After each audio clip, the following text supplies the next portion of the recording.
Simbora estudar!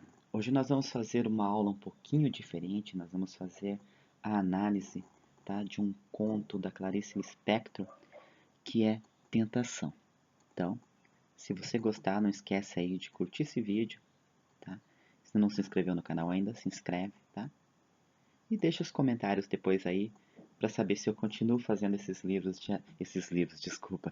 vídeos de análise ou não. Então vamos lá. Como é um conto bem curto, o que eu vou fazer? Nós vamos fazer a leitura primeiro do conto, tá? E depois a gente analisa o conto, ok? Tentação.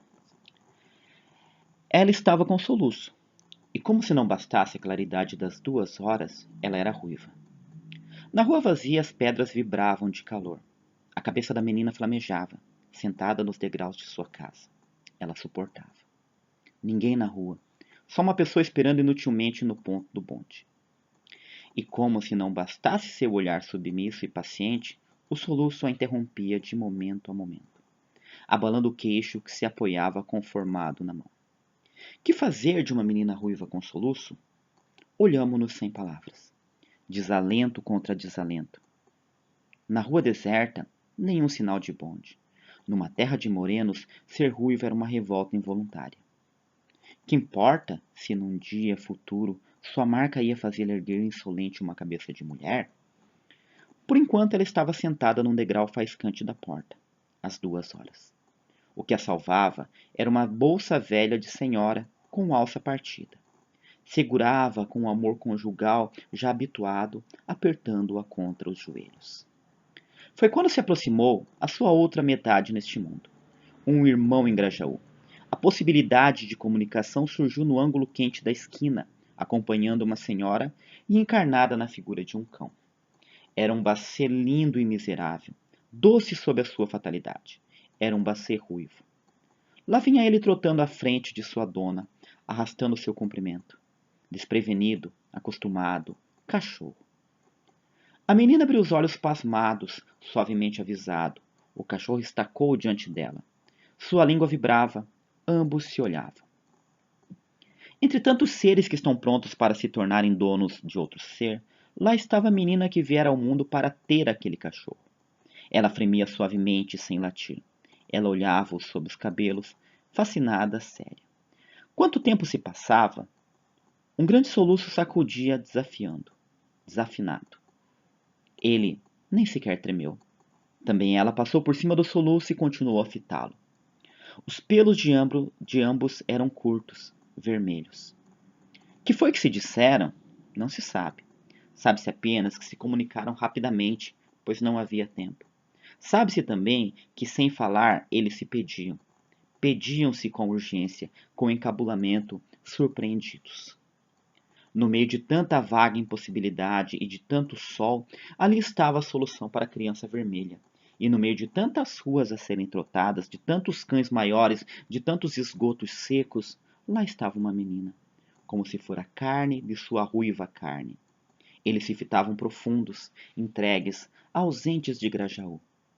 Mais um instante, e o suspenso sonho se quebraria, cedendo talvez à gravidade com que se pediu. Mas ambos eram comprometidos. Ela com sua infância impossível, o centro da inocência que só se abriria quando ela fosse uma mulher. Ele com sua natureza aprisionada. A dona esperava impaciente sob o guarda-sol. O bacê ruivo, afinal, despregou-se da menina e saiu sonâmbulo. Ela ficou espantada com o acontecimento nas mãos, numa mudez que nem pai nem mãe compreenderiam. Acompanhou com os olhos pretos que mal acreditavam, debruçada sobre a bolsa e os joelhos, até vê-lo dobrar a outra esquina. Mas ele foi mais forte que ela. Nem uma só vez olhou para trás. Este conto está no livro Felicidade Clandestina. É um conto que eu adoro. Ele é um conto curto. Então agora nós vamos fazer uma pequena análise desse conto. Percebam que o autor, tá? A autora, no caso, ela começa descrevendo, tá, um incômodo dessa menina, a personagem principal do nosso conto aqui, tá? Que ela estava com soluço, e aí ela vai fazer um apelo né, vai jogar para nós uma coisa que incomoda muito, que é a claridade agora. E como se não bastasse a claridade das 2 horas, 2 horas da tarde, sol a pino, ela era ruiva, cabelos cor de fogo, tá? As pedras vibravam de calor, a cabeça da menina flamejava. Sentada nos degraus da casa, ela suportava.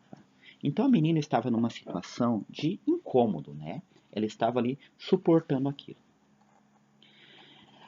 Aqui nós temos uma indicação, tá? De quem é esse narrador desse conto. Ninguém na rua, só uma pessoa esperando inutilmente no ponto do bonde. Então prestem bastante atenção. Uma pessoa apenas na rua, esperando no ponto do bonde. Tá? E aqui tem uma intromissão, ó, do narrador. Que fazer de uma menina ruiva com soluço? E logo em seguida o narrador está aqui. Tá? Olhamo-nos sem palavras. Quem que olhou? O narrador e a menina. O narrador é essa pessoa que está esperando inutilmente no ponto do bonde. Tá? Só que observa que esse narrador, tá, nesse conto narrado em terceira pessoa, ele é apenas observador. Ele vai só observar a cena e ele vai narrar a cena como, tá, como ela vai acontecendo. Então, na rua deserta, nenhum sinal de bonde. Numa terra de morenos, ser ruivo era uma revolta involuntária. Então, o local, né, que ela vivia, ser ruivo já é algo difícil, né? Nós não temos tantos ruivos e dependendo do local, menos ainda, tá?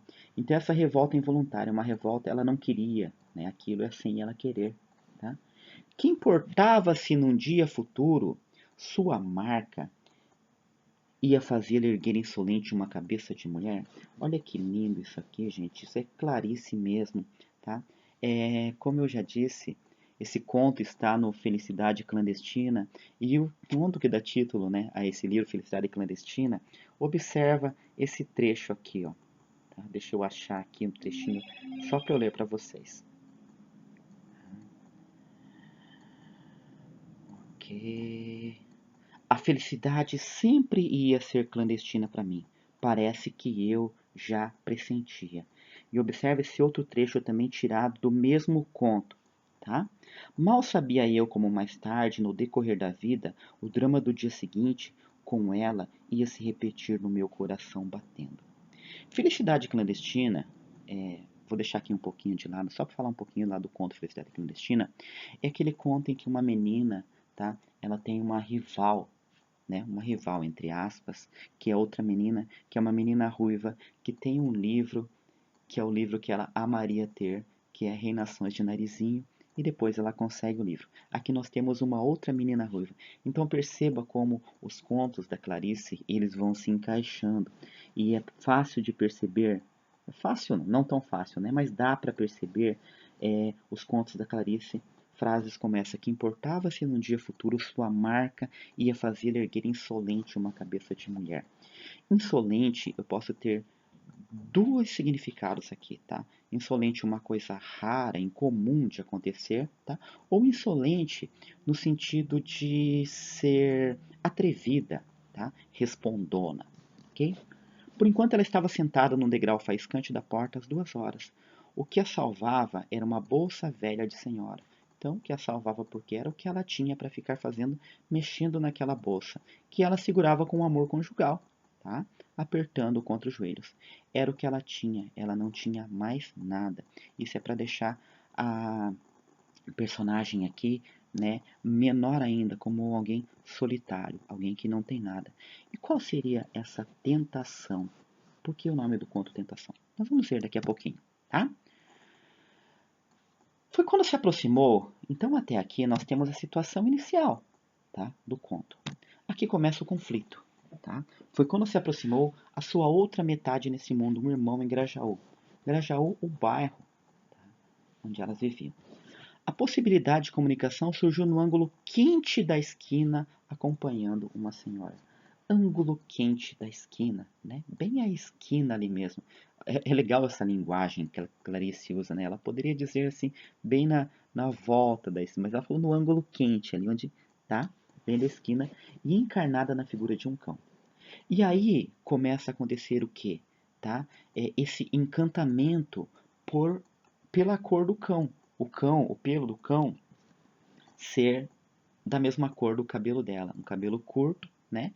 E vermelho, ruivo, né? Era um bacê lindo e miserável. Olha que legal isso. Um bacê lindo e miserável. O bacê, aquele cachorro conhecido como salsichinha, tá? Doce sob sua fatalidade. Era um bacê ruivo.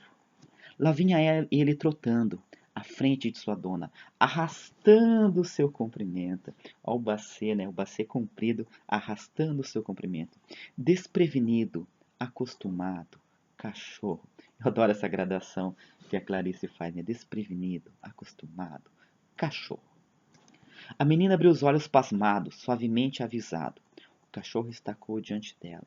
Sua língua vibrava. Ambos se olhavam. Então pareceu acontecer aqui um encantamento entre os dois, tá?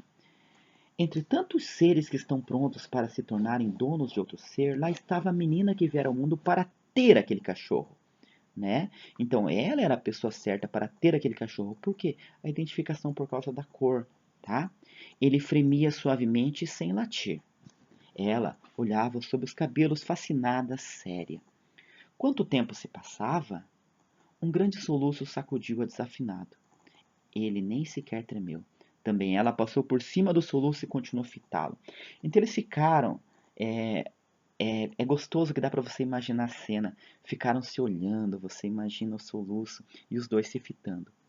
E aqui, olha o que une os dois, tá? Tanto que a Clarice coloca aqui em um parágrafo curto apenas essa informação. Os pelos de ambos eram curtos, vermelhos. É a descrição aqui mais objetiva que eu tenho, tá? No meio de tanta subjetividade, né, da descrição da Clarice, essa é bem objetiva. Que foi que disseram? Não se sabe. Sabe-se apenas que se comunicaram rapidamente. Ou seja, ele estava ali perto, mas ele não ouviu. E como ele é um narrador apenas observador, ele vai narrar apenas o que ele está vendo, o que ele ouve. Tá? Não há diálogo entre os dois. Tá? Se há diálogo, ele não ouviu e ele não consegue passar para a gente. Tá? Sabe-se também que sem falar eles se pediam. Pediam-se com urgência, com encabulamento, surpreendidos. No meio de tanta vaga impossibilidade e de tanto sol, ali estava a solução para a criança vermelha. Ou seja, essa é a tentação da criança vermelha: possuir aquele cachorro, ter aquele cachorro, ser dona de algo realmente que valia a pena para ela. E no meio de tantas ruas a serem trotadas, de tantos cães maiores, de tantos esgotos secos, lá estava uma menina, como se fora carne de sua ruiva carne. Eles se fitavam profundos, entregues, ausentes de Grajaú. Mais um instante e o suspenso sonho se quebraria, cedendo talvez à gravidade com que se pediam. E observa novamente a Clarice aqui colocando o problema, tá? Olha aqui. Mas ambos eram comprometidos. E aí, quando você está lendo isso, que comprometimento é esse?